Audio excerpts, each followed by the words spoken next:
An alpha warrior excels in battle, and the king rewards him with lands where he meets his future wife. The anime begins with a knight named Diaz standing still in the vastness of the open field, before telling us that the territory he was given contains nothing but grass. He mentions that about a month ago he was forced onto a carriage departing from the capital. As soon as they arrived, the driver asked him to get off. Through this, we learn that Diaz is an orphan, and it was assumed that a desolate field would suit him perfectly. Before leaving, the driver hands him a map showing the boundaries of his territory along with the inventory granted to him by His Majesty. This grassland is called Nezros, and from this day forward the knight will be known as Diaz Nezros. With that, the carriage departs and Diaz wanders through his territory. He explains that His Majesty granted him this land as a reward for his service in the war, though he has no idea what he's actually supposed to do with it. He was simply sent here with his weapons, and his only assigned duties are to live there, protect his people, collect taxes, and hand them over to the king. After this, he goes to get water, and fortunately the river water is clean, since during the war he often had to drink muddy water. Despite walking quite a distance, he hasn't seen a single living creature, just endless grass that isn't even edible. Once night falls, he thinks about his options. If things don't improve, he plans to head to a village and find work that lets him help people, since that was his parents' final wish. He falls asleep this way, but at dawn he's woken up by someone pounding on his shelter, a girl demanding to know who he is and what he's doing there. He answers that his name is Diaz and that he's here because he has nowhere to sleep. His painfully serious answer makes the girl think he's an idiot, and Diaz doesn't deny it, admitting he never received an education.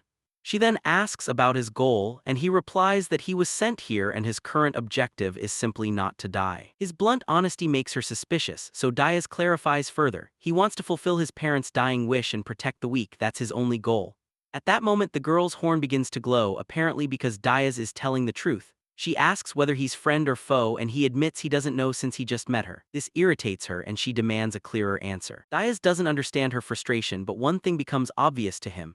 If this is his territory and she's one of his people, of course she'd be upset not knowing who he is. So Diaz declares that he is her ally, swearing to protect her no matter who she has to face. This makes her horn glow even more intensely. Diaz still doesn't understand what's happening, but he's taken away without any explanation. He's brought to a village where everyone is stunned at the sight of him, while Diaz himself can't believe he never noticed this place before. He's introduced to the tribe's leader, who asks the girl Ulna whether she saw any red in the glow. Ulna answers that it was an intense blue instead. Based on what she's heard, the leader asks Diaz whether being Ulna's ally also means being hers. He says yes, and that includes the whole village, explaining that the king ordered him to come to these lands to serve as their lord. Hearing this, Ulna aims her bow at him. The leader tells her to lower it since she still wants to speak with Diaz, and asks him to explain from the beginning how the king came to give him this order. Diaz's story starts from his earliest memories, back when his parents were still alive. His mother always told him to find work that helps people, and his father told him to grow strong enough to defend the weak. These were their final wishes, since both died in an epidemic, leaving Diaz on his own at age 10. He banded together with other orphans, earning money by cleaning the city or hunting weak monsters. From then on, Diaz lived his life trying to fulfill that last wish. At 15, war broke out and enemy soldiers quickly reached a neighboring town. Without hesitation, he enlisted to defend everyone, and it was only then that he discovered his talent for combat, winning battle after battle. The war ended 20 years later, and at age 35, His Majesty granted him this territory. Having heard his story, the elderly leader acknowledges that he seems genuinely willing to protect his people, but she poses another question. What would he do if someone wasn't part of his people? Would he still consider them an ally? Diaz answers that naturally they'd be neighbors sharing the same plains, so he would help them if they had problems. At that, the leader's horn begins to glow, and after nodding with a smile, Ulna lowers her weapon. Confused by all this, Diaz asks why they even asked him that, since he assumed anyone living there was already his people. But as he says this, something clicks. Seeing that he's figured it out, the leader confirms it. They are not his people, quite the opposite. They are enemies of his king, having fought against his kingdom for many years. But then the leader raises the possibility that they might not be enemies after all, since his glow was blue, a very unusual color, meaning they should be able to get along. She then asks him to look up and listen. She introduces herself as Mal, leader of the Oni tribe, who fought against his kingdom for a long time over control of these plains. She explains that 50 years ago, the Oni lost a major battle and were forced to flee the area. Diaz asks how they're still living there if they fled. Mal reveals that by accumulating mana in their horns, they can cast various spells, including a concealment spell that lets them hide the entire village and erase all trace of their presence. Diaz realizes this is why he was unable to find them the day before, but then asks whether it's really safe to tell someone from the enemy kingdom all this. Mal makes clear she wouldn't have told him if he weren't blue. She then reveals the existence of a spell called Soul Assessment, which produces 3 possible colors. Red signals danger or hostility, white means harmless, and blue represents someone who brings blessings.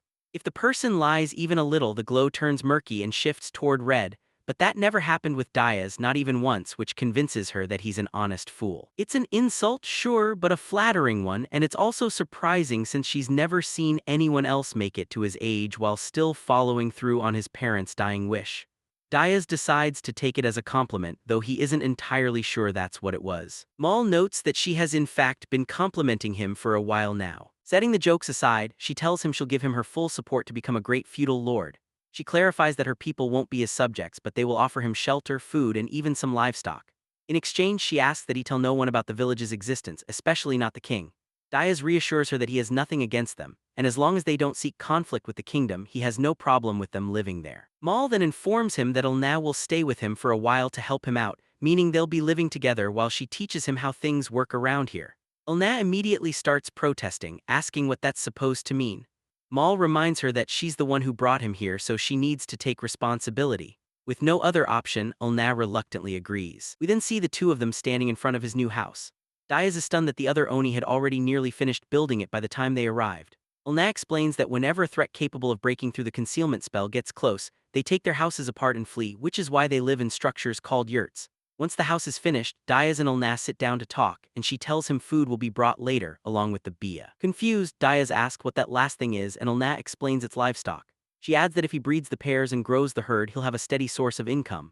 Diaz thanks her for the information, then asks if she could teach him how to grow his village. Ulna's expression shifts, and she asks if he really thinks she'd know how to do that. She also questions why he'd even want subjects in his current state, since all he has is one yurt and food for himself. Visibly deflated, Diaz is then handed a sack of matabi powder by Ulna, a substance that when scattered around an area attracts monsters, and depending on how many he catches, he can earn another yurt. So we see our protagonist standing out in the middle of nowhere. Once there, he dumps out the entire sack, scattering the powder everywhere. He waits patiently for monsters to show up, and soon hears a stampede of buffalo-like beasts approaching without any fear. Diaz raises his axe and starts cutting them down.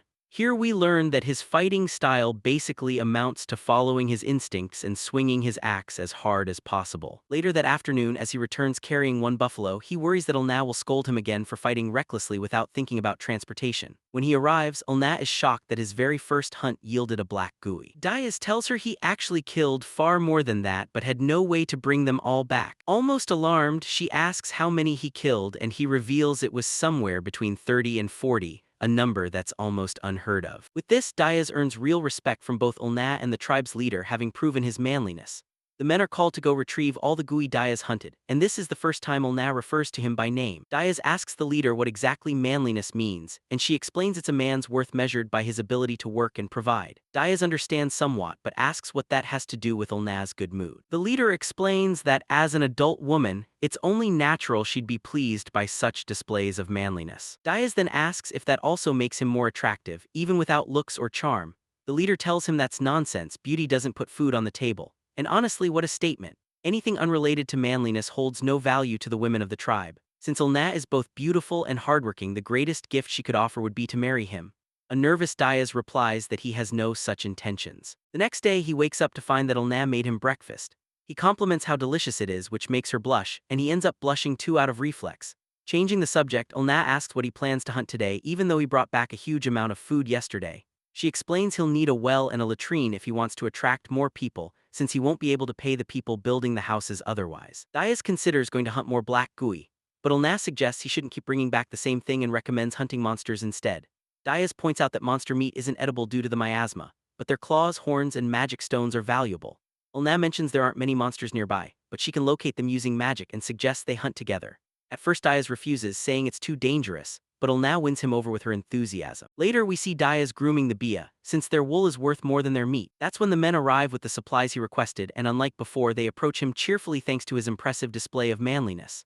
Ulna then steps out of the house dressed differently, surprising everyone with how different she looks, and leaves the bia in the men's care so she can spend the whole day with Diaz. Diaz immediately feels the hateful stares from the other men and asks that they head out to hunt as soon as possible. They arrive at a rocky area and Diaz asks if this is really the right spot.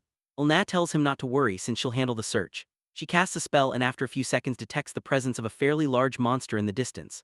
Worried for her safety, Diaz asks her to wait there while he goes to check it out. Ulna reassures him, reminding him she can use concealment and promises they'll flee together if it turns out to be too strong. Though hesitant, Diaz agrees. When he reaches the monster, Ulna is stunned to realize it's an earth dragon. Diaz, however, just sees it as an oversized turtle and goes to strike it.